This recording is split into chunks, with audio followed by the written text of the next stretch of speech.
Hello students, कैसे हो आप सब लोग। Hope you all are fine and safe. और ये भी आशा करती हूँ कि आप लोग अपने टाइम को स्टडी में लगा रहे होंगे। तो क्योंकि ये सारा एग्ज़ाम टाइम है तो मैंने सोचा आज कुछ इवैल्यूएशन की बात करती हूँ। तो आज का जो मेरा टॉपिक है वो है approaches to evaluation formative and summative. Formative and summative ये शब्द हम लोग ने कहीं ना कहीं सुन रखा है, बट इसको हम डिटेल से आज जानने की कोशिश करेंगे। It's a part of evaluation. So student, formative assessment जिसे कि हिंदी में रचनात्मक मूल्यांकन कहते हैं, और समेटिव इवैल्यूएशन जिसे कि हिंदी में योगात्मक मूल्यांकन कहते हैं, इसके बारे में आज हम जानते हैं। तो ये दोनों ही जो मूल्यांकन है, इवैल्यूएशन, ये एक दूसरे पर इंटरडिपेंडेंट है। बिकॉज जो फॉर्मेटिव होता है ये एक प्रकार का ऑन गोइंग असेसमेंट होता है जो कि किसी प्रोसेस में रहते रहते हमें करना होता है, और जो समेटिव होता है वो या तो प्रोसेस के एंड में होता है ताकि उसको फ्यूचर में हमें कंटिन्यू रखना है, या क्या क्या हमें उसमें सुधार की ज़रूरत है, ये सारी चीज़ें आपका समेटिव यानी कि योगात्मक मूल्यांकन बताता है। तो यहाँ पे जो आप इमेज देख रहे हो इसमें साफ साफ ये चीज़ क्लियर हो रही है कि फॉर्मेटिव ऑन गोइंग असेसमेंट जो कि अपने साथ क्या क्या चीज़ों को लेके चलेगा, self assessment, peer assessment, portfolio, rubrics, exhibition, standardize test, और धीरे धीरे धीरे धीरे ये सारी चीज़ें करते हुए हम अपने एंड ऑफ द प्रोसेस यानी कि समेटिव इवैल्यूएशन पे पहुँचते हैं। तो दोनों ही जो इवैल्यूएशन है ये एक तरह से किसी भी एजुकेशन सिस्टम के बेस होते हैं, किसी भी सिस्टम की खूबियों को, उसकी अच्छाइयों को, उसकी कमियों को जानने के लिए। तो these two evaluation is very important in education field. So अब हम वन बाय वन एक एक पे बात करते हैं। तो सबसे पहले हम फॉर्मेटिव यानी कि रचनात्मक मूल्यांकन पे बात करते हैं। तो रचनात्मक मूल्यांकन के लिए कहा जाता है aim to get quick feedback about the effectiveness of current instructional strategy with the explicit goal to enhancing teaching during the target course. Suppose आप कोई कोर्स कर रहे हो तो आपने उसके लिए कुछ टारगेट सेट कर रखा है, बट उस टारगेट तक पहुंचने के लिए आपको अगर क्विक फीडबैक चाहिए कि आई एम डूइंग राइट और रॉन्ग, तो वो आपको फॉर्मेटिव असेसमेंट से ही मिलेगा। तो इसके लिए एक बहुत ही फेमस जो कोट है फॉर्मेटिव और समेटिव के लिए, वो बताया जा रहा है, जिसका राइट हैंड पे आप एक इमेज देख रहे हो जो कि कहता है when a cook test the soup, जब एक कुक सूप को टेस्ट करता है, दैट्स फॉर्मेटिव असेसमेंट, वो होता है आपका formative assessment. When the customer test the soup, that's summative assessment, और जब आप कस्टमर को टेस्ट कराते हो सूप का तो वो होता है आपका समेटिव असेसमेंट। यानी कि अगर स्टार्टिंग टाइम में हम किसी चीज़ को एसेस करते हैं और उसमें जो कमियां हैं, खूबियां, उसको जान के उसमें हम सुधार करते हैं, तो वो होगा आपका फॉर्मेटिव इवैल्यूएशन। जबकि वो ओवरऑल जब कुक हो गया, यानी कि जब सारी चीज़ें उसमें बन गई और उसको हम कस्टमर के लिए देते हैं, तो वो हो गया आपका समेटिव इवैल्यूएशन। तो फॉर्मेटिव इवैल्यूएशन के लिए बताया जाता है it's a soliciting feedback enable timely revision, इसमें आप टाइमली रिविज़न कर सकते हो। फिर it conducted at any time, आप इसे ड्यूरिंग द प्रोसेस कभी भी कंडक्ट कर सकते हो। Feedback on teaching strength and challenges, जो भी आपकी टीचिंग में आपकी जो भी स्ट्रेंथ है या चैलेंजेस आ रहा है उस पर आप इसमें फीडबैक ले सकते हो। टीचिंग प्रोसेस में ये आपको गाइड करता है, और आपकी जो टीचिंग प्रोसेस होती है उसको एक तरह से बेहतर बनाने के लिए आपको मॉनिटर भी करता है।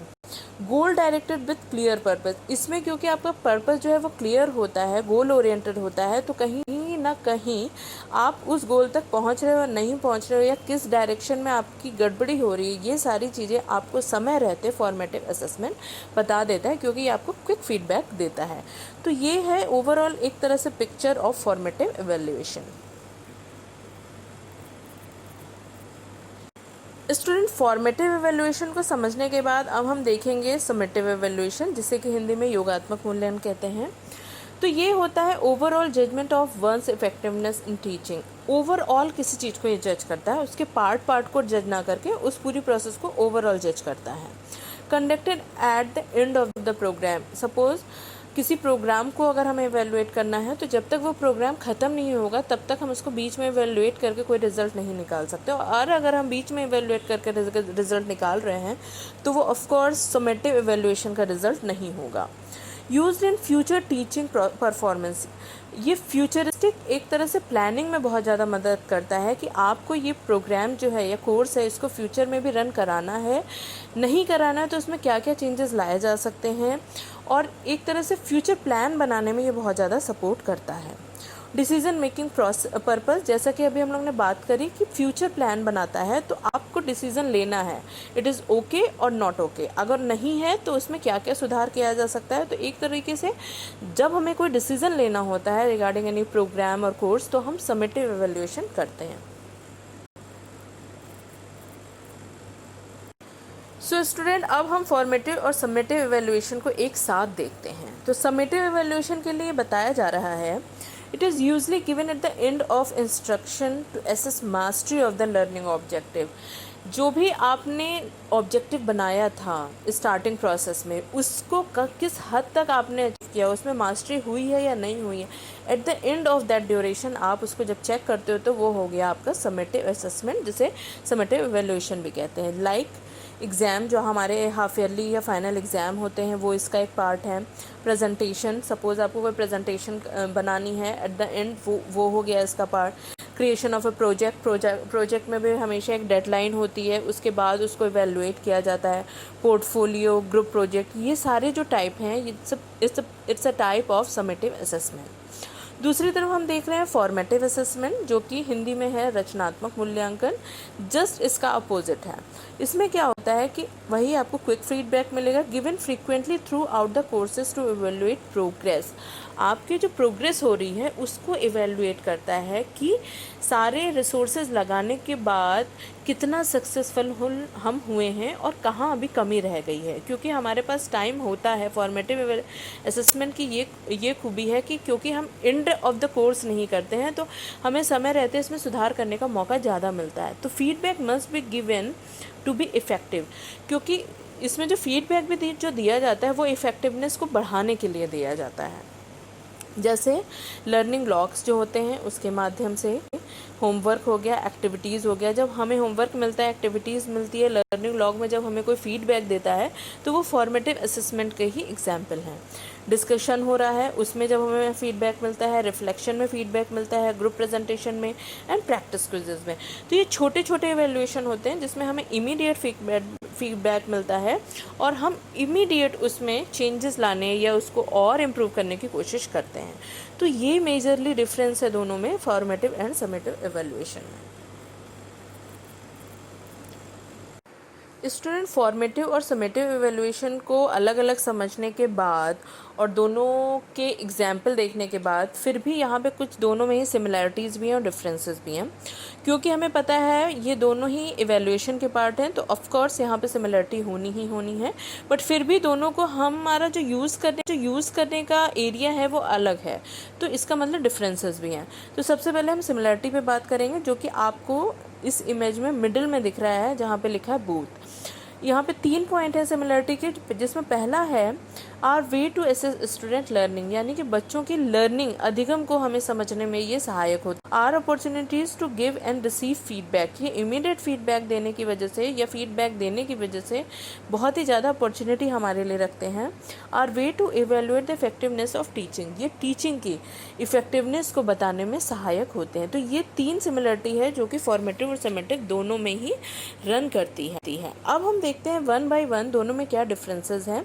डिफरेंसेस को भी हम 2 पार्ट में देखेंगे, पहला तो स्टाफ के लिए क्या है और फिर स्टूडेंट के लिए। तो फॉर्मेटिव असेसमेंट फॉर स्टाफ ये कहता है टू मॉनिटर स्टूडेंट लर्निंग, बच्चों की लर्निंग को समझने में। टू असर्टेन प्रोग्रेस को जानने के लिए। To check understanding the teaching responsibility, तो आपको एक तरह से समझ डेवलप करने में, जब आप एक टीचर होते हो, आप कुछ चीज़ पढ़ा रहे हो, तो बच्चों को कहाँ तक समझ में आया, जो प्रोसेस आपने अपनाया वो कितनी सक्सेसफुल हुई है। तो ओवरऑल आपको खुद का जब जजमेंट करना होता है, तो कहीं ना कहीं हम फॉर्मेटिव असेसमेंट यूज़ करते हैं। और इसी के साथ ये कह रहा है स्टूडेंट के लिए कैसे हेल्पफुल है। To evaluate their own learning, बच्चा अपनी लर्निंग को खुद चेक करता है। जब उसे किसी चीज़ के, किसी प्रेजेंटेशन पे या होमवर्क पे फीडबैक मिलता है, तो वो उससे सीखता है और अपने आप को जज करता है। टू बिल्ड नॉलेज, उसकी नॉलेज को बढ़ाने में सहायक होता है। To identify strength and weaknesses, बच्चे अपनी कमजोरी और खूबियों को जान सकते हैं इसके माध्यम से। टू कंटिन्यूली इम्प्रूव लर्निंग, ये उनकी जो कंटिन्यूटी ऑफ लर्निंग है उसको ये इम्प्रूव करने में बहुत ज़्यादा हेल्पफुल है। एंड टू टारगेट लर्निंग, और इसका जो पर्पस होता है वो अपनी लर्निंग को इम्प्रूव करना होता है। तो ये सारी चीज़ें थी फॉर्मेटिव असेसमेंट के अकॉर्डिंग स्टाफ और स्टूडेंट के लिए। अब हम देखते हैं समेटिव असेसमेंट जो है वो स्टाफ और स्टूडेंट के लिए कैसे हेल्पफुल है। यस, तो स्टाफ के लिए ये कहता है to measure whether a student has met learning outcome and to what extent at the end of a unit of study. यानी कि किसी एक टीचर जब कंप्लीट कर देता है तो उसका ये पर्पस होता है जानने का कि बच्चों ने किस हद तक या किस लेवल का सीखा। तो वो जानने की अगर कोई टीचर कोशिश कर रहा है तो वहाँ पे हम समेटिव असेसमेंट का यूज़ करते हैं। To make further improvement in future iteration, यानी कि फ्यूचर में हमें क्या सुधार करना है या किस हिसाब से अपना प्रोसेस लेके चलना है, इसके लिए हमें एक तरह से गाइडेंस देता है हमारा summative assessment. For student to understand their overall performance in a unit, एक बड़ा एरिया है उसमें एक स्टूडेंट कैसा परफॉर्म कर रहा है। ये हम सभी को पता है कि हम सभी में डिफरेंसेस होते हैं और हम सभी की कोई ना कोई खूबियाँ होती हैं, यानी कि हम किसी एरिया में बहुत अच्छे होते हैं जिसमें हो सकता है हमारा दोस्त अच्छा ना हो। तो अगर हम उस एरिया का असेसमेंट कर रहे हैं तो ऑब्वियसली मैं बहुत अच्छा मार्क्स पाऊंगी। बट अगर ओवरऑल कई चीज़ों का असेसमेंट होगा तो इसमें ये रिज़ल्ट निकल के आएगा कि मैं अच्छी हूँ या मेरा दोस्त अच्छा है।